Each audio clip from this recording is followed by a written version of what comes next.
Magandang araw Pilipinas. Sa ating pangunahing balita, Martin Romualdez at Liza Marcos kinakarma na raw dahil kay Senate President Cheese Escudero. Bakit nga ba? Narito ang ulat. Ayon sa mga bali-balita, tila dumadaan sa sunod-sunod na pagsubok sina Martin Romualdez at First Lady Liza Smagzel sa umano'y mga kilos at desisyon ng kanilang ginagawa laban kay Senate President Cheese Escudero. Marami ang nagsasabing hindi raw maganda ang naging relasyon ng dalawang grupo at gayoy nararanasan nila ang bunga ng kanilang mga aksyon. May mga aligasyon na ang ilang proyekto at hakbangin ng kampo ni Romualdez at Marcos ay hinadlangan ni Escudero na naging sanhi ng kanilang kasalukuyang sitwasyon. Sa kabila ng mga usap-usapan, nananatiling tahimik si Escudero at hindi nagbibigay ng pahayag tungkol sa issue. Samantala nagpapatuloy ang mga espekulasyon sa social media at sa hanay ng mga politiko kung ano ang tunay na dahilan ng mga pangyayari. Samantala patuloy naman ang pagtatanong ng publiko kung may kinalaman nga raw ba talaga si Escudero sa nangyayaring mga problema kina Martin Romualdez at Liza Marcos o sadyang nagkataon lamang ang lahat. Patuloy naman ang pagbabantay ng publiko sa mga susunod na kaganapan. Well, ito ang balitang ating pagkakatutukan. Ngunit bago ang lahat, siguraduhin mag-subscribe at i-hit ang notification bell para sa patuloy na pagtutok sa mga sulyap ng bagong balita sa tunay na boses ng masa.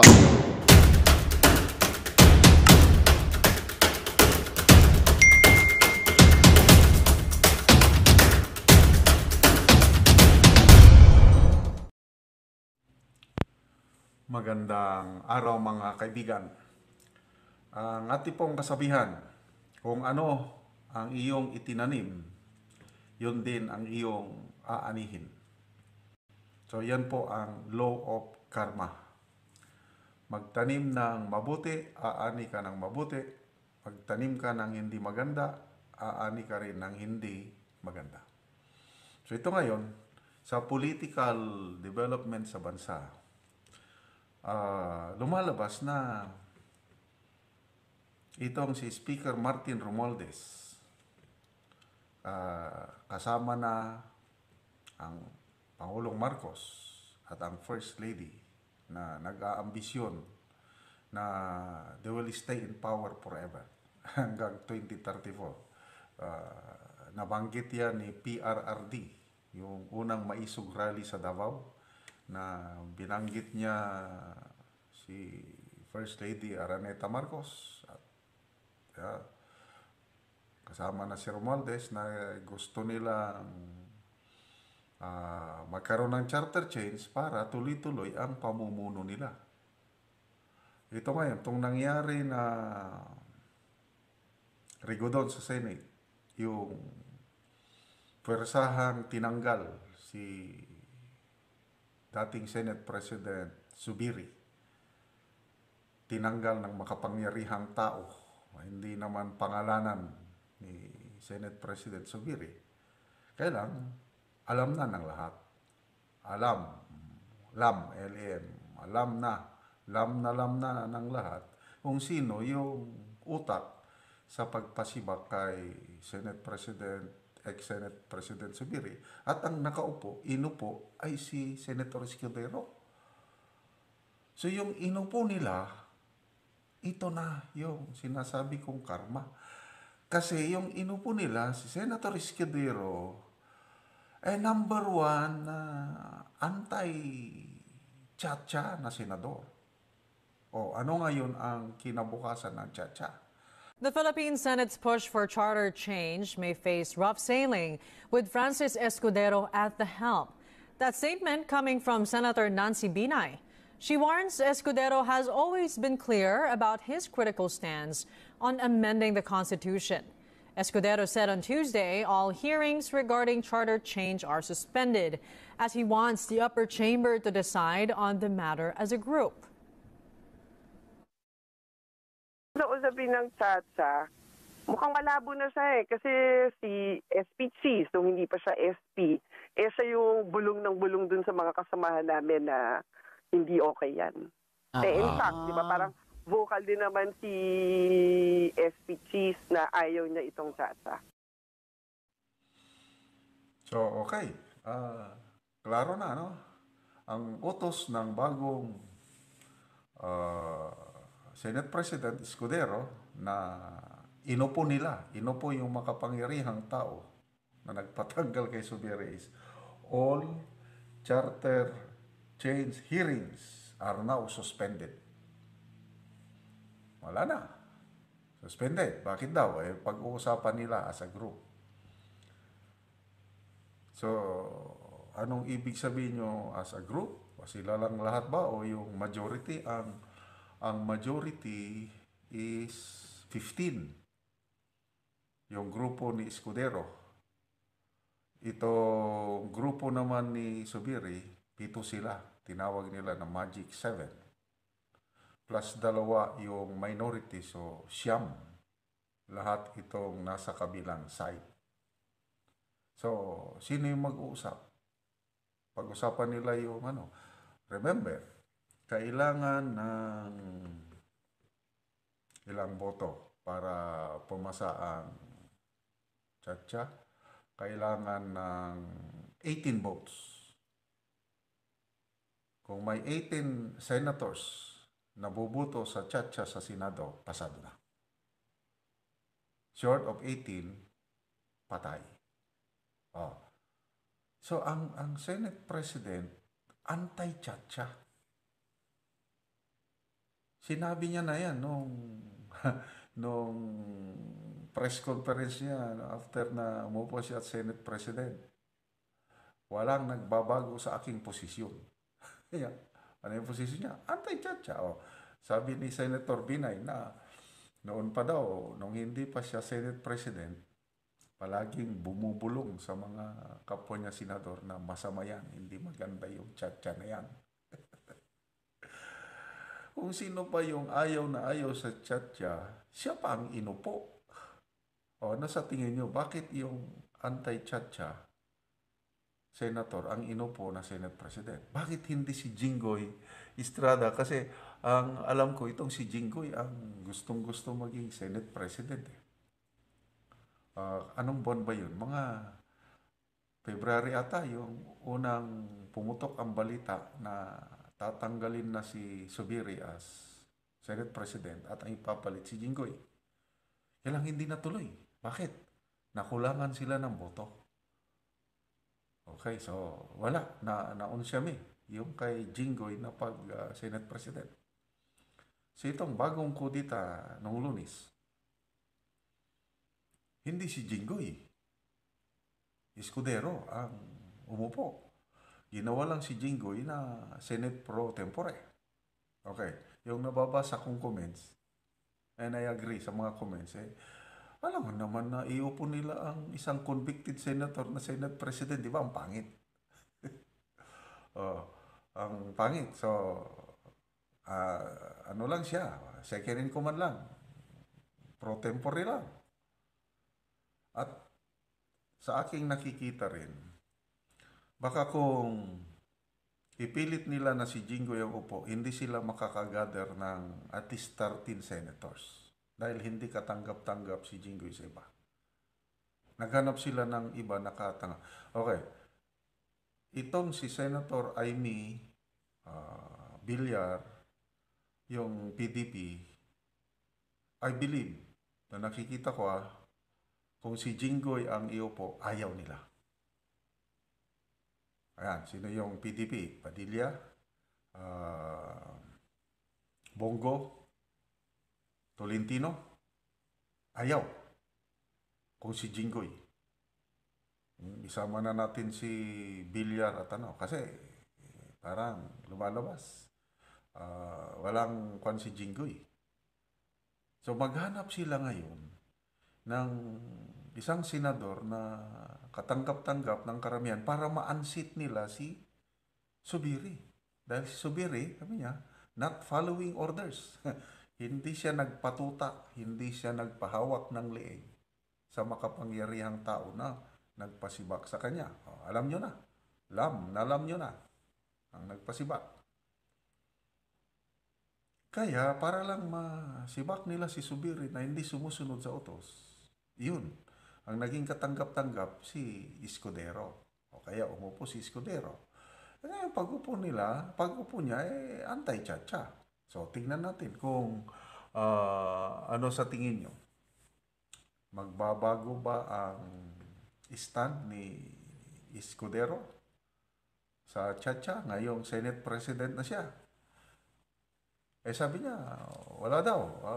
Walang makakapagbago. Ang loyalty daw ni Escudero, according to him, yung kanyang press conference, ang kanyang loyalty, kung ano ang nakakabuti sa nakakarami. Ang loyalty niya, sabi niya, ang iuna niya yung nakakabuti sa bansa. Yung bansa ang unahin.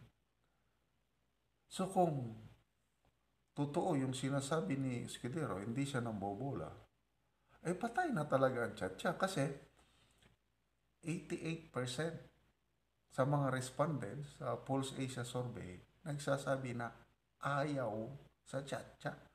That's a very clear proof na hindi nakakabuti sa bansang Pilipinas ang Chacha. Ang daming kumontra sa Chacha. Simbahang Katoliko, more than 70 bishops yung CBCP nagpayag ng statement na walang problema ang ating konstitusyon, hindi dapat palitan. Ayaw ng Iglesia ni Cristo, ayaw din. Although hindi sila masyadong vocal, kailang pag-alaman natin ng official stand ng Iglesia ni Cristo, ayaw sa Chacha. Ano pa? Yung evangelicals, ayaw din ng Chacha. Iba't ibang sectors umaayaw sa Chacha. Tapos, yun pa ang pagpilitan nila. Kasi nga, gusto nila na manatili sa power. Ang vision is 2028 and 2034. Ito, yung mga revelasyon ng mga puting ahas ni Maharlika na ang gusto ng Marcos Romualdez clan family ang magpresidente ngayong 2028 si Romualdez. After that, susunod si Sandro Marcos. Paano kung wala silang babaguhin?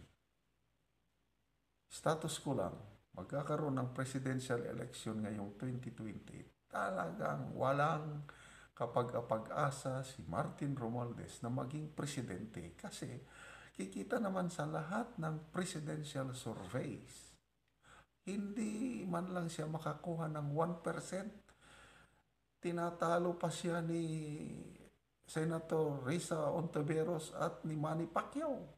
Pacquiao nakaka 4%. Si Pacquiao Ontiveros nakaka 1%. Mabuti pa si Robin Padilla naka 2%, 4%.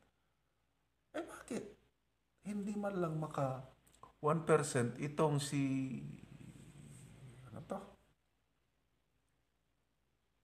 Romualdez. Wala siyang amor. Wala talaga.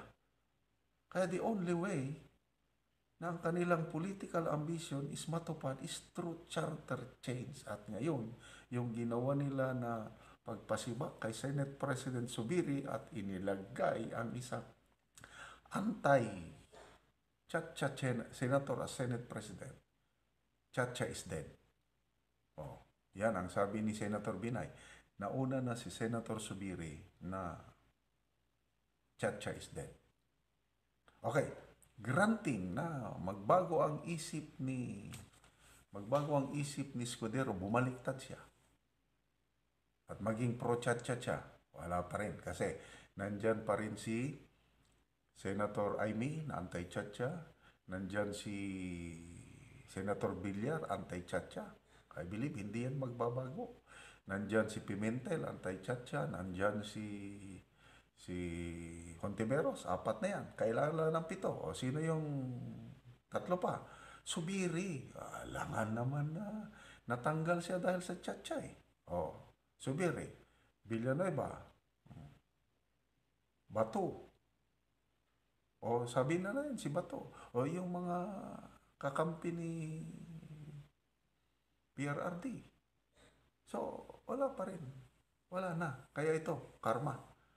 Lesson po. Whatever we sow, we reap. Kaya wag po tayong magtanim ng hindi maganda kasi babalik at babalik sa atin. Para bang mirror. If you look at a mirror, anong babalik sa iyo? Yung sarili mo. Kaya ganon din. If we show kindness, ang babalik sa ating kindness, goodness. But ang itanim natin ipansarili, wala. Yan na po ang law of karma na nakikita ko mangyayari sa political career ng mga makapangyarihang tao sa gobyerno ngayon. Magandang araw mga kaibigan. Gusto ko kayong bigyan ng update tungkol sa ginagawang hearing sa House of Representatives, yung iniimbestigahan nilang gentleman's agreement daw between President Duterte and President Xi,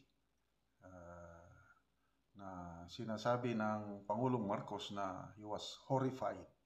Nakakatakot daw dahil ibinenta na ikinompromise na ni PRRD ang ating sovereignty, ang ating territorial rights. Yun. So, nakadalawang hearing na. Kaya lang, ang nangyari sa hearing na ito, napapahiya ang mga kongresista, Romualdez, and of course, the President. Dahil siya yung may kagustuhan nito na imbestigahan eh. Okay. Napahiya sila sa pinayag ng PCG Chief o Commandant, si Admiral Joel Garcia. So pakinggan natin ano ang pahayag ni Admiral, yung PCG Commandant from 2016 to 2022. 16, 17, 18, 19. Tagal. Halos buong panunungkulan ni PRRD siya ang Coast Guard Commandant. Grabe. Ito po ang pahayag ng 4-star Admiral ng Coast Guard. Meanwhile, the former commandant of the Philippine Coast Guard maintained that there was no mention of a gentleman's agreement concerning the West Philippine Sea.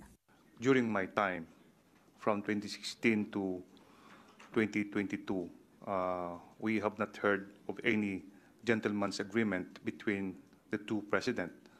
Otherwise, it could have been cascaded down to us as the forefront agency in our quest towards protecting our sovereignty and sovereign rights in the South China Sea and West Philippine Sea. So, very clear. Walang gentleman's agreement during his time. Okay, by the way,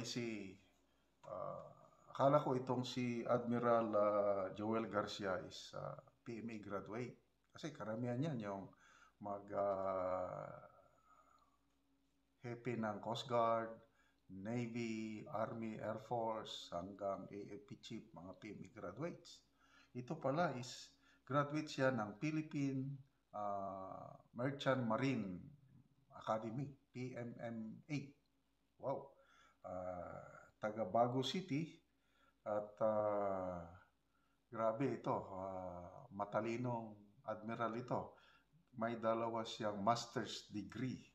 Una, Masters of Science degree, nakuha niya sa World Maritime University sa Sweden. Pangalawa niyang Masters in Shipping Management sa PMMA. May dalawa rin siyang doctorate degree, PhD in Philosophy sa Amang Rodriguez Institute sa Rizal, at saka doctor's degree in Humanities sa Solo State University.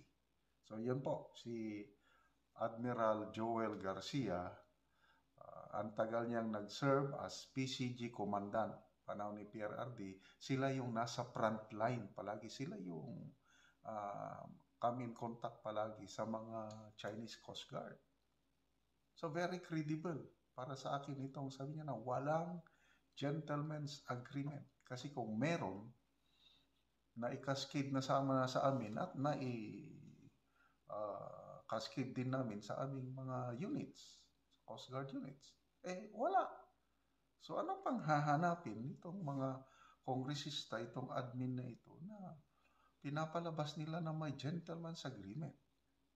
Okay, so ito, first hearing, ito, nagsalita si Admiral Joel Garcia. On the second hearing, yun na, nag-attend na si dating Executive Secretary Midaldea. Oh, ano ang revelation ng former Executive Secretary? Ito po, balita sa headlines ng Philippine Star. Noynoy admin, okay, ayungin status quo. So yung status quo, yun na po yung gentleman's agreement na sinasabi ni PRRD. Di ba? Nag-press conference na siya dyan. Galit na galit noong after yung remarks ni Presidente Marcos Jr. na I was horrified sa gentleman's agreement. Press conference. Sinabon niya, talagang galit na galit. Huwag mo akong turuan, wala kang alam. Hindi ka nga nag-graduate na ano. Oh. Yes, may gentleman's agreement kami. As is, where is, status ko lang. So masama ba yung sundin mo yung para wala nang gulo. So it was the Aquino administration who started yung gentleman's agreement or status quo. Yun ang pahayag ni dating Executive Secretary Midaldea. Okay. Sabi niya, nagtanong daw itong si Secretary Midaldea sa Chinese Ambassador. Ano ba talaga? Ang commitment daw ng Noynoy administration, specifically si Defense Secretary Chinese Gasmin,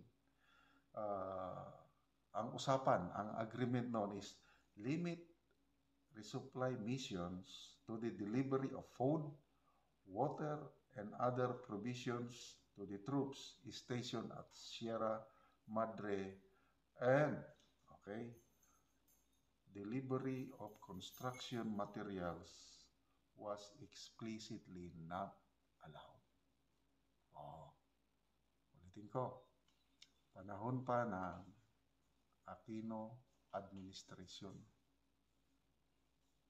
isang pro-US administration, na simulan na walang magdadala ng construction materials.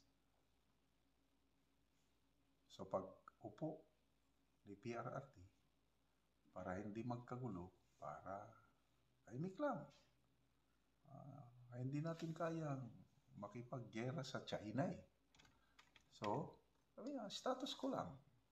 What's wrong kung ano yung sinimulan ng Aquino administration na pro-US? Wala nang binago. Tuloy lang. So, anong resulta?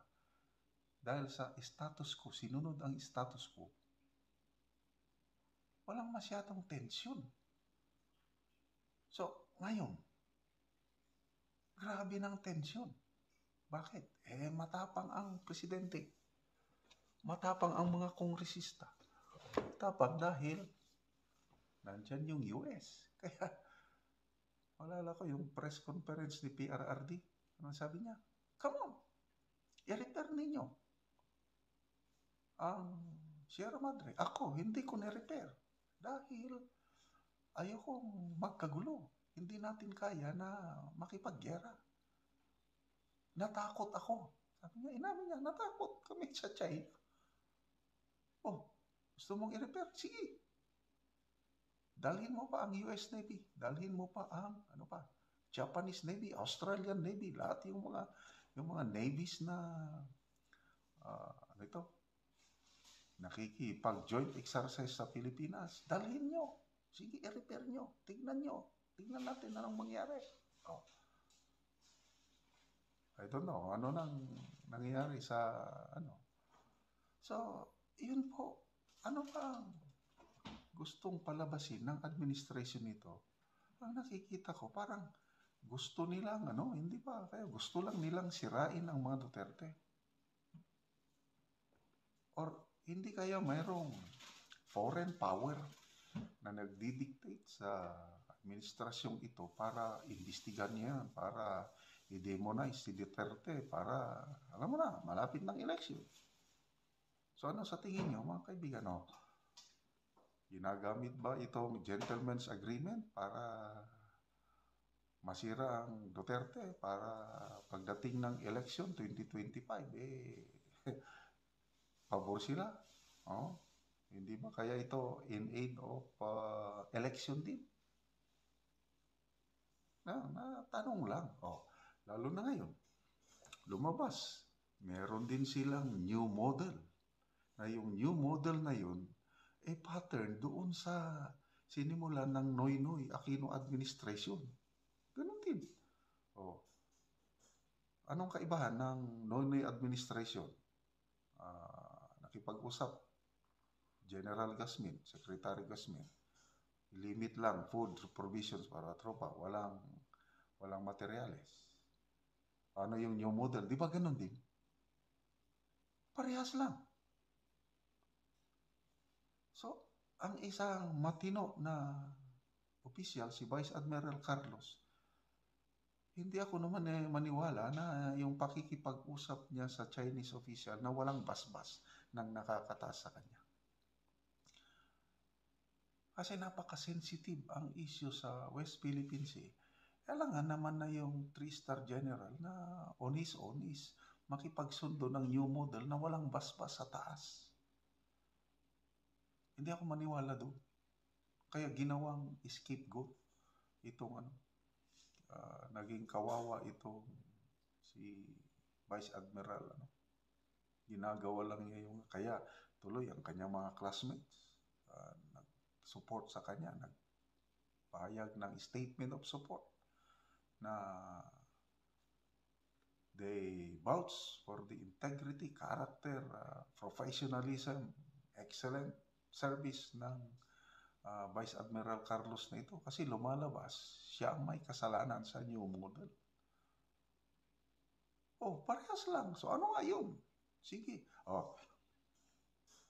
Nung sinabi ni former Secretary Medaldea na it was Noynoy administration through Volter Gasmin ang nakipag-usap sa Chinese ambassador. Yun, tatawagin na nila si Secretary Gasmin sa third hearing. I don't know kung kailan ang third hearing, but maganda.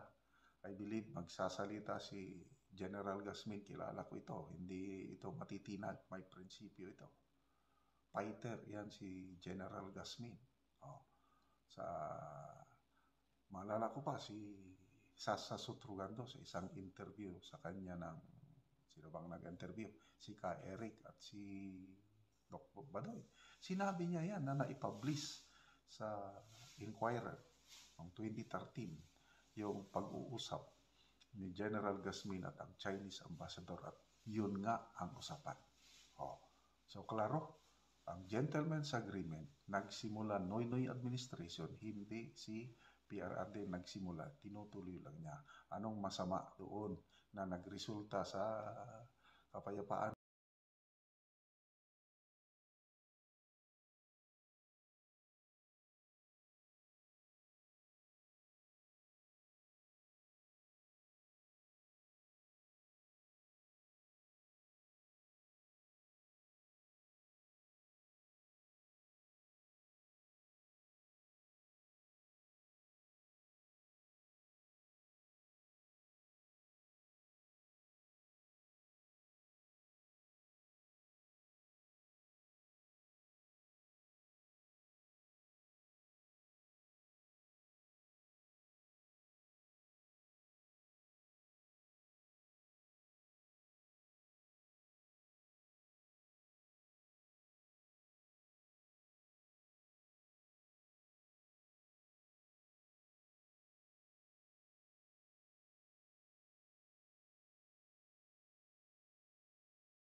Magandang balita ang hatid namin sa inyo ngayong araw. Sa pagtatapos ng aming balitaan, nagbigay kami ng mga mahalagang impormasyon. Maraming salamat sa pagtutok at pagsuporta sa aming programa. Huwag kalimutang manatili sa mga susunod na araw para sa mga bagong balita at mga kwento na dapat nating abangan. Mula sa Boses ng Masa, magandang araw Pilipinas!